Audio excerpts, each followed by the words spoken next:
Good morning all of you. आज हम pedagogy of school subject, आपके 2 सब्जेक्ट चलते हैं, उसमें जो यूनिट पढ़ रहे हैं वो है विषय की पाठ्यचर्या एवं पाठ्य पुस्तकें।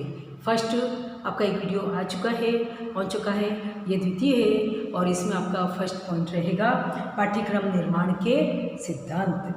पाठ्यक्रम निर्माण के सिद्धांत, इसमें पाठ्यक्रम का निर्माण किस तरीके से आप में सब चीज़ें और होती है, सभी भाषा के सभी विषय के पाठ्यचर्या के संगठन या निर्माण के सिद्धांत निम्नलिखित हैं। जैसे फर्स्ट पॉइंट लिखिए, विषय सामग्री का चयन, उद्देश्य आधारित। पाठ्यचर्या शिक्षा के उद्देश्यों की प्राप्ति का साधन होती है। पाठ्यचर्या के जो उद्देश्य रखे जाते हैं उनको प्राप्त करने के लिए चयनित की गई विषय सामग्री उद्देश्य आधारित होनी चाहिए। भाषा शिक्षण के उद्देश्य साहित्य और भाषा दोनों ही दृष्टि से व्यापक होती है, अतः इनकी प्राप्ति में साहित्य और भाषा इन दोनों के विविध पक्षों से संबंधित विषय सामग्री स्तर के अनुकूल रखनी चाहिए। सेकंड पॉइंट है विविधता का सिद्धांत। पाठ्यचर्या में विविधता होनी चाहिए। जीवन में अनेक रंग हैं, ज्ञान के अनेक क्षेत्र हैं और जीवन के विभिन्न रंगों एवं ज्ञान के विविध क्षेत्रों से संबंधित विषय सामग्री पाठ्यचर्या में होनी चाहिए। विषय सामग्री चयन के समय व्यक्तिगत भिन्नता, योग्यता एवं क्षमता एवं आवश्यकताओं को भी ध्यान में रखा जाना चाहिए। थर्ड पॉइंट है समन्वय का सिद्धांत। पाठ्यचर्या को संगठन के रूप में प्रस्तुत होना चाहिए, जिससे कि विविध क्षेत्रों का ज्ञान, अलग अलग विषयों का ज्ञान एवं अनुभव एकीकृत रूप में प्रकट हो सके। एक दूसरे से असंबद्ध पाठ्य सामग्री नहीं होनी चाहिए। थर्ड पॉइंट है नमनीयता का सिद्धांत। पाठ्यचर्या नमनीय होनी चाहिए एवं उसमें लचीलापन भी होना चाहिए। पाठ्यचर्या निर्माण कोई स्थिर या जड़ प्रक्रिया नहीं है, वह गतिशील और लचीली प्रक्रिया है, जिसमें से वे अनावश्यक पुरानी पाठ्य सामग्री को हटाया जा सकता है और नई पाठ्य सामग्री को भी सम्मिलित किया जा सकता है। सभी विषय में सभी किताबों को देखकर उस चीज़ का मूल्यांकन किया जा सकता है। फिफ्थ पॉइंट है रुचि का सिद्धांत। रुचि के अभाव में संपूर्ण शिक्षण प्रक्रिया व्यर्थ हो जाती है। पाठ्यचर्या की विषय सामग्री बालकों की रुचि के अनुकूल होनी चाहिए। भिन्न भिन्न अवस्थाओं में बालकों की रुचि भिन्न भिन्न होती है। उन्हीं के आधार पर विषय सामग्री एवं प्रकरणों का चयन करना चाहिए। जैसे प्राथमिक कक्षाओं में सामूहिक खेल आधारित प्रकरण लिए जा सकते हैं, क्योंकि इस अवस्था में बालकों की रुचि खेल में अत्यधिक होती है। नेक्स्ट पॉइंट है क्रिया का सिद्धांत। बालक प्राकृतिक रूप से क्रियाशील होते हैं। विषय सामग्री का चयन करते समय बालकों की क्रियाशीलता का ध्यान रखना चाहिए। विषय सामग्री कोरी सैद्धांतिक संकल्पना न रखकर व्यवहारिक होनी चाहिए। बालकों की भूमिका पाठ्यचर्या में होनी चाहिए। हिंदी की पाठ्यचर्या में बालकों के लिए अभिनय, विचार विमर्श, साहित्यिक प्रतियोगिताएं तथा लिखित एवं मौखिक अभिव्यक्ति आदि के लिए स्थान अवश्य रहना चाहिए। नेक्स्ट पॉइंट है आपका जीवन से संबंधित का सिद्धांत। बालक अपने जीवन में जिन बातों को देखता है, सुनता है, यदि पाठ्य सामग्री का संबंध उनसे होगा तो वह पाठ्य सामग्री अधिक व्यवहारिक और उपयोगी होगी। अतः बालकों को पाठ्य सामग्री का संबंध उसके वातावरण से अवश्य होना चाहिए। वह उसे अपनी जानी पहचानी सी लगनी चाहिए, तभी वह उसे बड़ी प्रकार से आत्मसात कर पाएगा। नेक्स्ट लास्ट पॉइंट है इसका विभिन्न स्तरों की बाह्यचर्या में सुसंबद्ध। विद्यालय शिक्षा की प्रक्रिया प्राथमिक, उच्च प्राथमिक, माध्यमिक एवं उच्च माध्यमिक आदि स्तरों से गुजरती है। प्रत्येक स्तर की पाठ्यचर्या भिन्न होती है। शारीरिक, मानसिक, संवेदनात्मक और सामाजिक विकास के आधार पर पाठ्यचर्या में भिन्नता होना स्वाभाविक है, लेकिन इसमें स्वाभाविक विकास का जुड़ाव भी आवश्यक है। यह ठीक उसी प्रकार का होना चाहिए जो विकास की अवस्थाओं का है। प्रत्येक कक्षा की पाठ्यचर्या अपने पूर्व कक्षा की तथा अपने बाद की कक्षा की पाठ्यचर्या से जुड़ी हुई हो। इस क्रमोत्तर विकास में सरल से कठिन शिक्षण सूत्र का परिपालन आवश्यक है। हिंदी में इससे भाषा एवं साहित्य के ज्ञान की उत्तरोत्तर वृद्धि होती जाएगी। अब नेक्स्ट पॉइंट है आपका अच्छे पाठ्यक्रम की विशेषताएं। आपका अच्छा पाठ्यक्रम है, किसी भी विषय का, विज्ञान विषय हो, सामाजिक विषय हो, हिंदी विषय हो, उसके अच्छे पाठ्य क्या, क्यों, किसको, कब और कैसे, इन प्रश्नों की औपचारिक शिक्षा के संबंध में विचार करते हुए पाठ्यक्रम निर्मित करने वालों को अपने समाज की प्रकृति, स्थायी मूल्यों तथा परिवर्तन के क्षेत्रों आदि का सर्वेक्षण करने तथा प्रत्येक का अर्थ समझने के लिए बाध्य होना पड़ता है। इसलिए उन्हें दार्शनिक आधारों तथा ऐतिहासिक घटनाओं के विषय में भी ज्ञान प्राप्त करना अनिवार्य है, जिनमें वर्तमान पाठ्यक्रम तथा उनकी विशेषताओं का मूल तत्व निहित है। फर्स्ट है दार्शनिक आधार, सेकंड है मनोवैज्ञानिक आधार, ऐतिहासिक आधार, फोर्थ है सांस्कृतिक आधार, फिफ्थ है सामाजिक आधार और नेक्स्ट लास्ट है वैज्ञानिक आधार। दार्शनिक आधार में नोट कीजिए हेरोल्ड टी जॉनसन ने अपनी पुस्तक फाउंडेशन ऑफ करिकुलम में दर्शन शास्त्र को जीवन से संबंधित समस्याओं के उत्तर प्राप्त करने तथा मानव जीवन को सार्थक बनाने के लिए अध्ययन के रूप में परिभाषित किया है। जीवन के प्रत्येक सामान्य तथा विशिष्ट क्षेत्र में दार्शनिक दृष्टिकोण का महत्वपूर्ण स्थान है। इसको स्पष्ट करते हुए चेस्टरटन ने लिखा है, हम सोचते हैं कि किसी मकान को किराए पर देने का निर्णय लेने से पूर्व मकान स्वामी के लिए संभावित किराएदार की आय के विषय में ज्ञान करना महत्वपूर्ण है, परंतु उसके जीवन दर्शन की जानकारी प्राप्त करना अत्यधिक महत्वपूर्ण है। हम सोचते हैं कि किसी सेनापति को शत्रु सेना से युद्ध करने के लिए उसकी सैन्य संख्या शक्ति ज्ञात करना महत्वपूर्ण है, परंतु उसके दार्शनिक दृष्टिकोण को ज्ञात करना और भी अधिक महत्वपूर्ण है। पाठ्यक्रम का तो मेरुदंडी दार्शनिक ज्ञान है, दर्शन के अभाव में पाठ्यक्रम निष्प्राण है। नेक्स्ट है इसमें आदर्शवाद और पाठ्यक्रम। दार्शनिक आधार के अंदर आता है आपका आदर्शवाद और पाठ्यक्रम।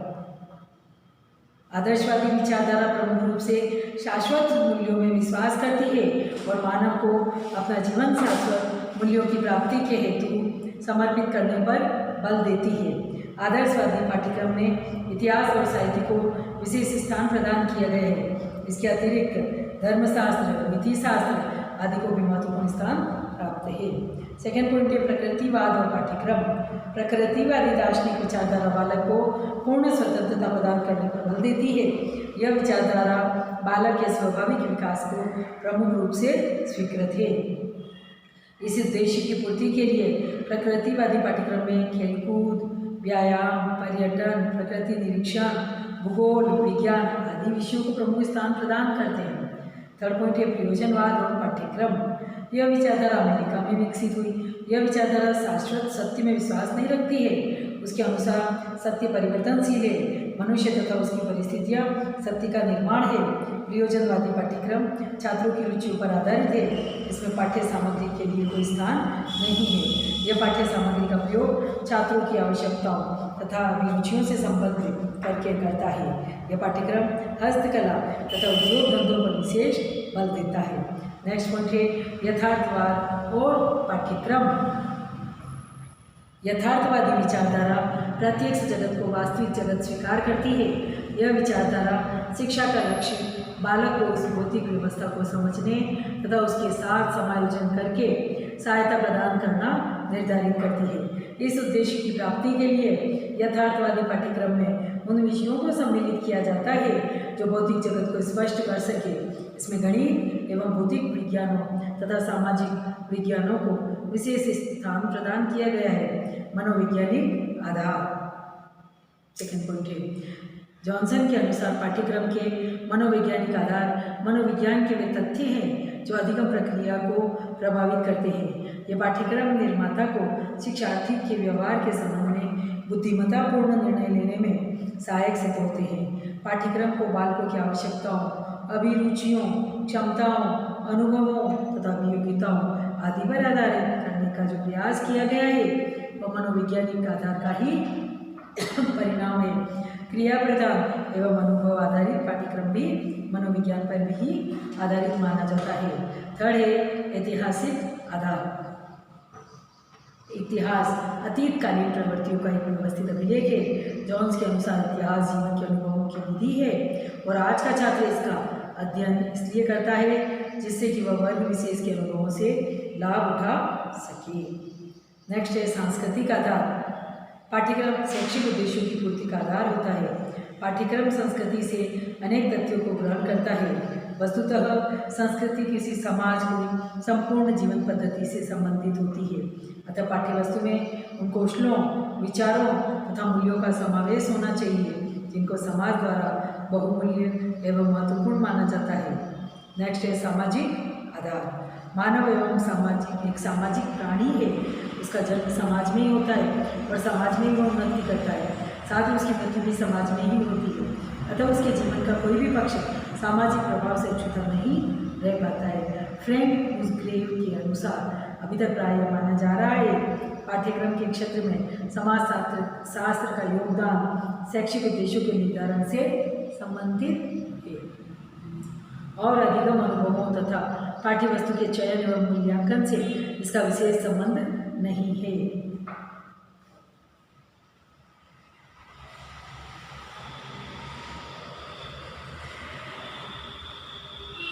पाठ्यक्रम जिस सामाजिक स्थिति में संचालित होता है वह उद्देश्यों के अतिरिक्त पाठ्यवस्तु तथा अधिगम अनुभवों के चयन तथा शिक्षण विधियों एवं मूल्यांकन प्रक्रिया के निर्धारण में महत्वपूर्ण भूमिका निर्वाह करता है।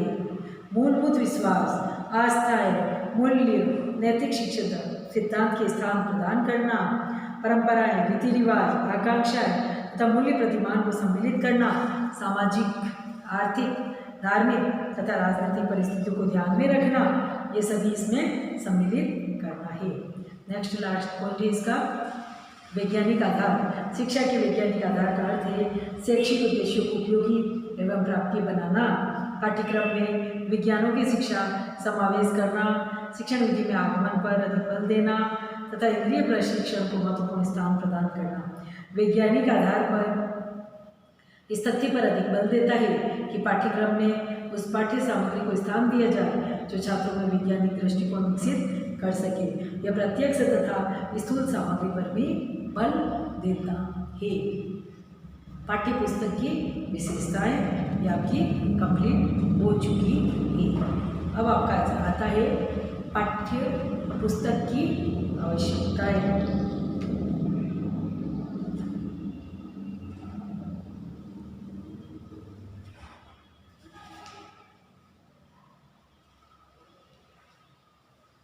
पाठ्य पुस्तक की आवश्यकता।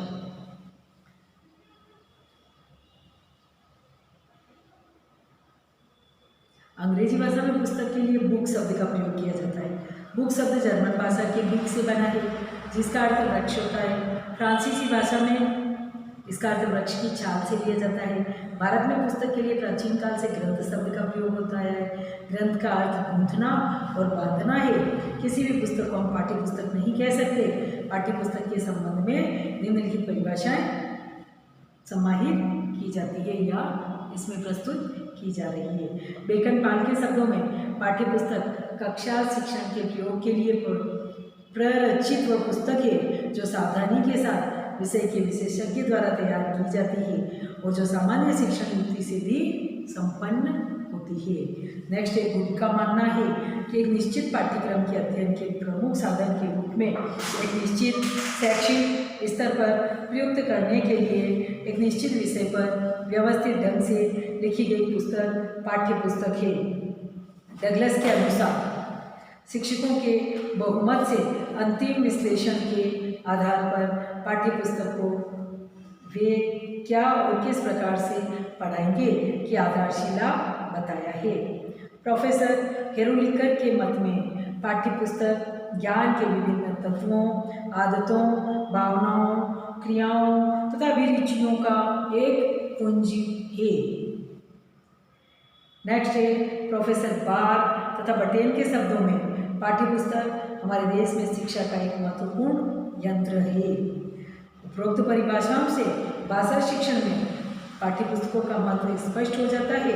इस प्रकार विभिन्न विषयों की निश्चित पाठ्यचर्या के अनुसार विशेषज्ञ के द्वारा जो पुस्तकें तैयार की जाती है उन्हें पाठ्य पुस्तकें कहते हैं।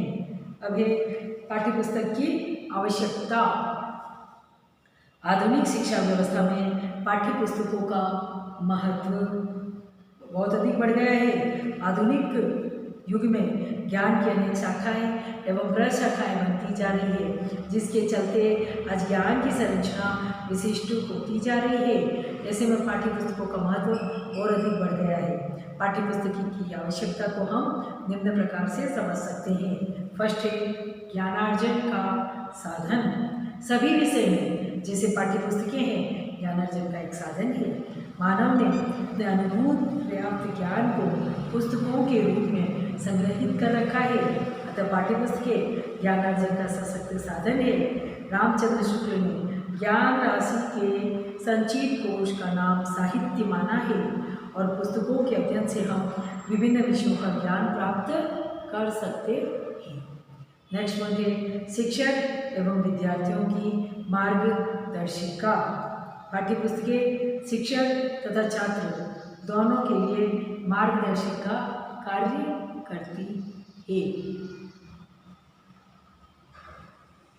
हिंदी के अध्यापक एवं विद्यार्थी न केवल हिंदी पाठ्य पुस्तकों का बल्कि संदर्भ पुस्तकों का भी अध्ययन करके मार्गदर्शन प्राप्त कर सकते हैं।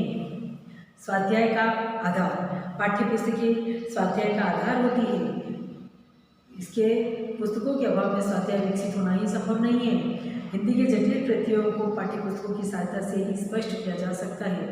विद्यार्थी और अध्यापक अपने संक्षिप्त ज्ञान का विस्तार भी पाठ्य पुस्तकों की सहायता से ही करते हैं।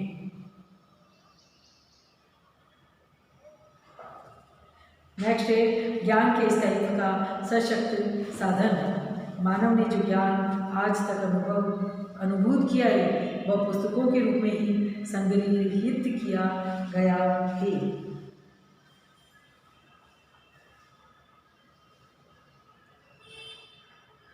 बालक को कक्षा में जो कुछ पढ़ाया जाता है तो वह पाठ्य पुस्तकों का अध्ययन करके ही उस ज्ञान को स्थायी करता है। इस प्रकार पाठ्य पुस्तकें ज्ञान के स्थायित्व का सशक्त साधन है। फिफ्थ पॉइंट है सूचनाओं का संग्रह। पाठ्य पुस्तकें सूचनाओं का केंद्र होती है। हम एक प्रकृति की सूचनाओं को एक पाठ्य पुस्तक से प्राप्त कर सकते हैं। विविध प्रकार के कोष इसका प्रमाण है और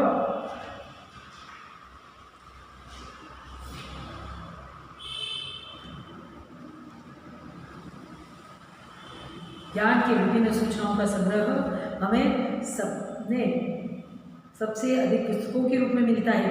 नेक्स्ट है शिक्षक और उसके मूल्यांकन का आधार। हिंदी पाठ्यक्रम का बहुत कुछ मूल रूप पाठ्य पुस्तकों के माध्यम से उभरता है और सभी विषय की पुस्तकें शिक्षण का आधार होती है। विभिन्न विषयों की पाठ्य पुस्तकों के शिक्षण तंत्र के आधार पर ही शिक्षण कार्य आगे बढ़ता है और उनके आधार पर ही विद्यार्थियों का मूल्यांकन किया जाता है। विद्यार्थी को भी अपने होने वाले मूल्यांकन की पूर्व तैयारी पुस्तकों का अध्ययन करके ही करते हैं। इस प्रकार इसकी पुस्तकों की आवश्यकता और महत्व होता है।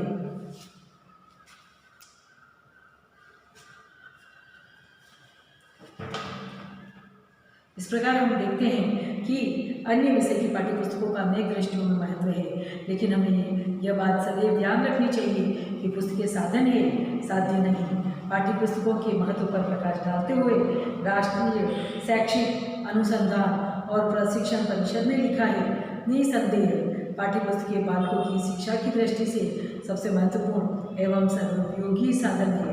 विशेषतः भारत के लिए जहाँ अनेक माता पिता अपने बच्चों के लिए पाठ्य पुस्तकों के अतिरिक्त एक भी दूसरी पुस्तक खरीदने में असमर्थ है। यह बात आप और भी सत्य है। यद्यपि पाठ्य पुस्तक केवल साधन है, साध्य नहीं, तथा इसका महत्व कम नहीं है। सुविचारित एवं सुनियोजित रूप से तैयार की गई अच्छी पाठ्य पुस्तकों का बालकों की शिक्षा तथा राष्ट्र एवं राष्ट्र निवासियों के भाग्य निर्माण में निश्चित ही बहुत बड़ा योगदान है। यदि वर्तमान शिक्षा पद्धति में पाठ्यपुस्तक की महत्ता एवं आवश्यकता पर विचार किया जाए तो निसंदेह यह बात स्पष्ट हो जाती है कि शिक्षार्थियों के लिए पाठ्यपुस्तक का महत्व बहुत अधिक है, क्योंकि आज की परिस्थितियों में सर्वप्रथम तो विद्यालयों में कक्षा का आकार अपेक्षाकृत बड़ा होता है। दूसरे अध्यापक भी आदर्श अध्यापक नहीं रह गया, उसमें दायित्व बोध की भावना धीरे धीरे तिरोहित होती जा रही है। वह अब अपने विषय में इतना अधिक पारंगत भी नहीं है कि शीघ्र कार्य पूर्ण करने हेतु अथवा किसी भी ज्ञान को स्थायी करने के लिए पाठ्यपुस्तक ही एकमात्र सहारा होती है। अर्थात किसी भी प्रकार का ज्ञान पूर्ण तभी होता है जबकि उसका प्रयोग किया जाए तथा उसका प्रयोग करने के लिए उसे आत्मसात करना आवश्यक है। एवं आत्मसात करना तभी संभव है जबकि सतत अभ्यास किया जाए और सतत अभ्यास के लिए पाठ्यपुस्तक की ही आवश्यकता होती है। चौथे कक्ष में दिए जाने वाले ज्ञान की सही प्राप्ति हेतु यह आवश्यक है कि विद्यार्थी अध्यापक की बात को ध्यानपूर्वक सुने तथा साथ ही साथ उसे सही प्रकार से अभ्यास पुस्तिका में नोट कर ले। परंतु एक सामान्य विद्यार्थी में इतनी योग्यता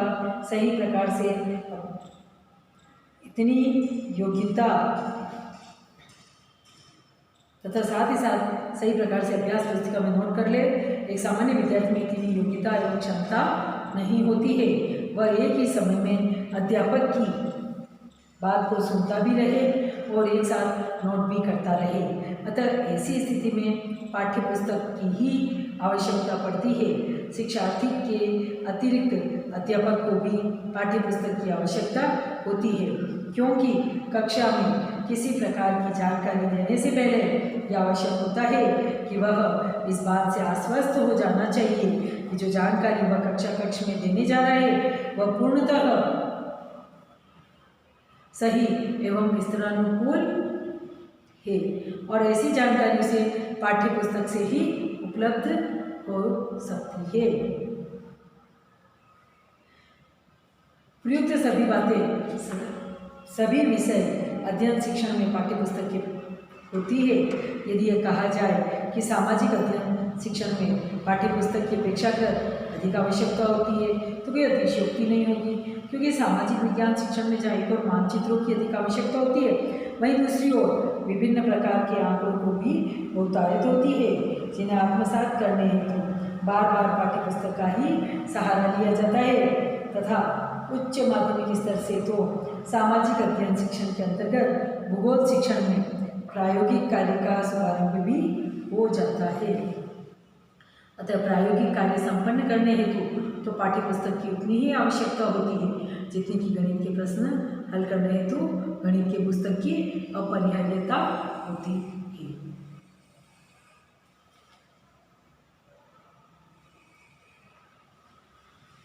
पाठ्यपुस्तक का उपरोक्त विवेचन से यह सिद्ध होता है कि पाठ्यपुस्तक का अध्ययन अध्यापन प्रक्रिया में महत्वपूर्ण स्थान है। यह एक ऐसी वस्तु है जो अध्यापक एवं छात्र दोनों ही के लिए महत्वपूर्ण है। प्राचीन काल में यद्यपि भारत के गुरुकुल शिक्षा मंदिरों में पाठ्यपुस्तकों का अधिक महत्व नहीं था, क्योंकि गुरु स्वयं ही जीती जागती पुस्तक होता था। वह सभी प्रकार का आवश्यक जीवनोपयोगी ज्ञान शिष्यों को मौखिक रूप में देता था तथा शिष्य उसे रटते थे एवं अपने भावी जीवन में उतरने की तैयारी करते थे। परंतु जैसे जैसे गुरुकुलों का परिचालन समाप्त हुआ, विभिन्न विषयों की विषय वस्तु का प्रसार हुआ तथा शिक्षार्थियों की संख्या में गुणात्मक एवं संख्यात्मक वृद्धि होती गई। वैसे ही अध्यापक एवं शिक्षार्थी दोनों के लिए पाठ्यपुस्तक की आवश्यकता अनुभव की जाने लगी और पाठ्यपुस्तकों का चलन हुआ। वर्तमान समय में तो पाठ्यपुस्तकों के द्वारा ही आगे बढ़ा जा सकता है, क्योंकि पुस्तकों में ही सभी प्रकार का ज्ञान संचित है तथा इस संचित ज्ञान के आधार पर ही किसी प्रकार की खोज या नवीन ज्ञान की प्राप्ति की जा सकती है। अतः पुस्तकों का ज्ञानार्जन में महत्वपूर्ण दिनों दिन बढ़ रहा है।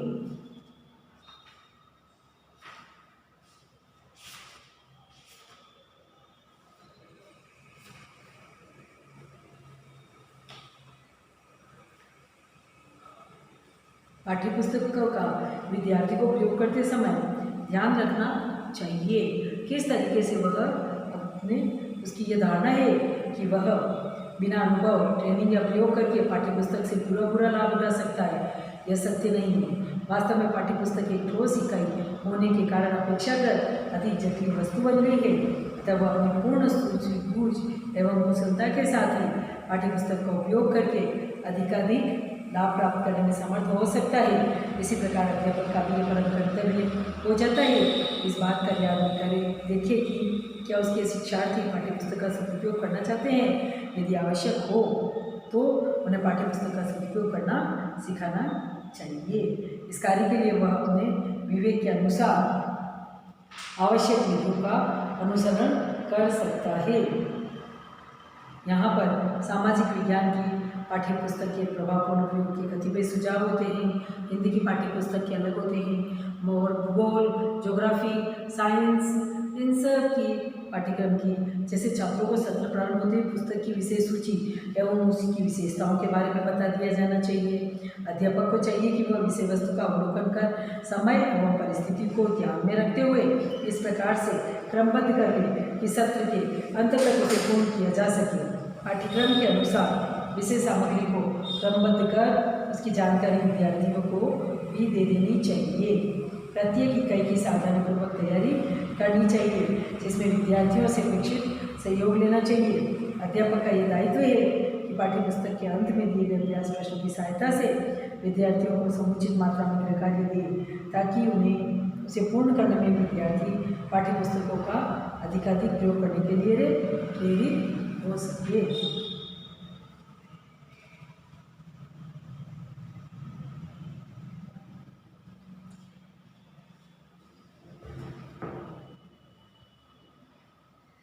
अन्य विषयों की पाठ्यपुस्तकों से हिंदी की पाठ्यपुस्तक की भिन्नता अलग होती है। जैसे हिंदी एक भाषा है, यह इस महाद्वीप की भाषा के साथ साथ आदि जनसंख्या की मातृभाषा भी है। यह ज्ञान के विभिन्न स्तोत्रों एवं शिक्षा का माध्यम है। भाषा और साहित्य के साथ ज्ञान के विभिन्न स्तोत्रों और मानव जीवन के सभी रंगों से उसका संबंध है। भाषा मानव के सामयिक, मानसिक एवं सामाजिक विकास का आधार होती है। इस प्रकार हिंदी का क्षेत्र बहुत व्यापक है।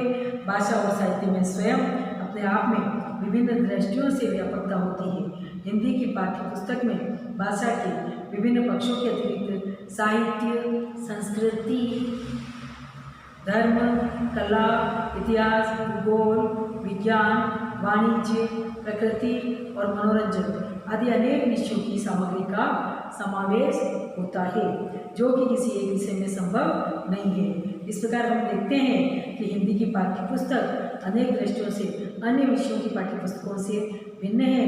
हिंदी की पाठ्यपुस्तकें दो प्रकार की होती है, गहन और द्रुतवचन, गहन अध्ययन और द्रुतवचन। इसी तरह सभी विषयों की भी पाठ्यपुस्तकें अलग अलग रूप में होती है और उसके अनुसार ही बच्चों को भी उसमें करवाना चाहिए कार्य। उनका मूल्य अभ्यास सामग्री का निर्माण होता है और सभी चीज़ें उसमें समाहित की जाती है। इसमें उद्देश्यों का निर्धारण, विषय सामग्री का चयन, सामग्री चयन के आधार पर होनी चाहिए और इसमें पाठ्यचर्या के महत्व में बालक के सर्वांगीण विकास में सहायक होना चाहिए। शिक्षा प्रक्रिया के 3 अंगों में से पाठ्यचर्या एक प्रमुख अंग है। पाठ्यचर्या शिक्षक और शिक्षार्थी को जोड़ने वाली एक कड़ी है। बालक के सर्वांगीण विकास में सहायक है। शिक्षा के अंतर्गत बालक के सर्वांगीण विकास में पाठ्यचर्या की अपनी महत्ता होती है। नेक्स्ट पॉइंट है सभ्यता और संस्कृति के विकास में सहायक है और नैतिक चरित्र के विकास में भी यह सहायक है। सृजनात्मक और रचनात्मक शक्तियों में भी यह सहायक होती है। तो ये सारी चीज़ें इसमें बता चुके हैं और पाठ्यचर्या के सारे सिद्धांत भी बता चुके हैं। आपको इसको इसी के सभी विषय के अलग अलग फैकल्टी आपको जब भी सेशनल दिए जाएंगे, आप जब कॉलेज में उपस्थित होती हैं उसी समय आपके सेशनल साथ में लेकर आने हैं और यहाँ पर सबमिट करवाने हैं और वो सबमिट करवाने के बाद ही आपकी आगे का प्रोसेस चालू होगा, नहीं तो आपकी उसमें कार्रवाई भी की जाएगी और समय समय पर जो सेशनल दिए जाएंगे उसको पूरा करा जाए। विद्यार्थी एवं शिक्षक दोनों के लिए पाठ्यपुस्तक का सावधानीपूर्वक उपयोग करना आवश्यक है। पाठ्यपुस्तक यद्यपि विद्यार्थी के लिए अत्यंत लाभकारी सिद्ध होनी चाहिए, परंतु यह नहीं भूलना चाहिए कि पुस्तक उद्देश्य प्राप्ति का एक साधन मात्र है, वह सार्थकता भी नहीं हो सकती। पाठ्यपुस्तक पर अधिक निर्भर होने से विद्यार्थी के सामने अनेक प्रकार की समस्या आने की संभावना भी रहती है, जिनका प्रभाव उसकी ज्ञान प्राप्ति को क्षमता पर भी पड़ सकता है। ठीक उसी प्रकार से पाठ्यपुस्तक पर अध्यापक की अधिक निर्भरता से न तो अध्यापक स्वयं के बारे में विद्यार्थियों पर अच्छा प्रभाव डालने में समर्थ हो पाता है और न विषय के बारे में। विद्यार्थी अध्यापक की विषय संबंधी योग्यताओं को शंका की दृष्टि से देखने लगता है, जिसका सीधा प्रभाव कक्षागत अनुशासन एवं विद्यार्थी के सीखने की क्षमता पर पड़ता है। जब एक ही विषय सामग्री को अलग अलग लेखक भिन्न भिन्न प्रकार से प्रस्तुत करते हैं तो स्थिति और भी अधिक दयनीय हो जाती है। अतः विद्यार्थी एवं शिक्षक दोनों के लिए पाठ्यपुस्तक का सावधानीपूर्वक उपयोग करना आवश्यक है। यह बात सदैव ध्यान में रखनी चाहिए कि पाठ्यपुस्तक साधन नहीं है, एक यह साथी के रूप में भी होती है।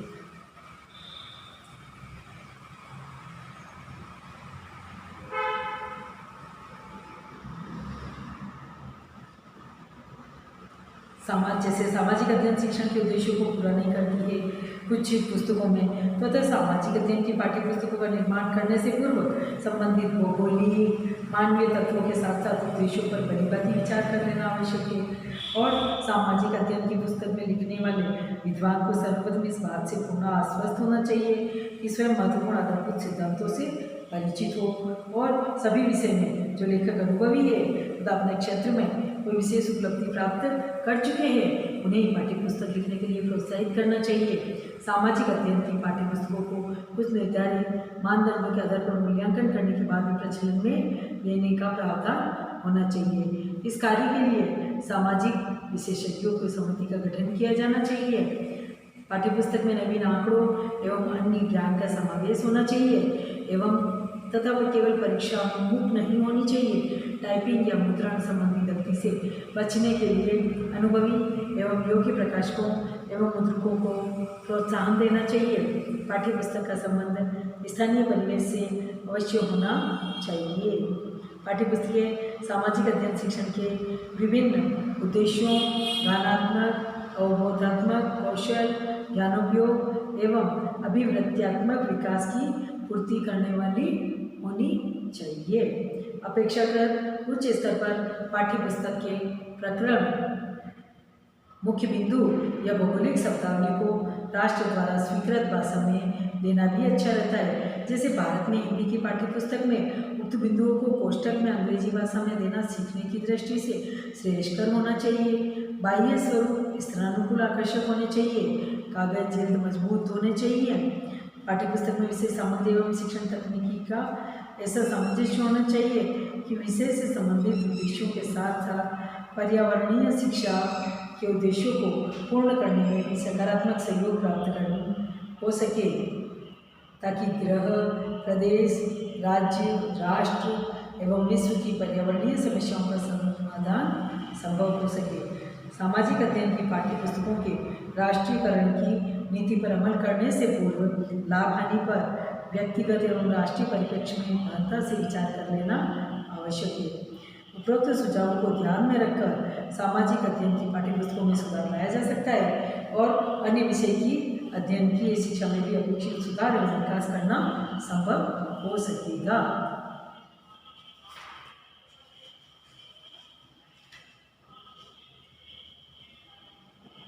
Thank you.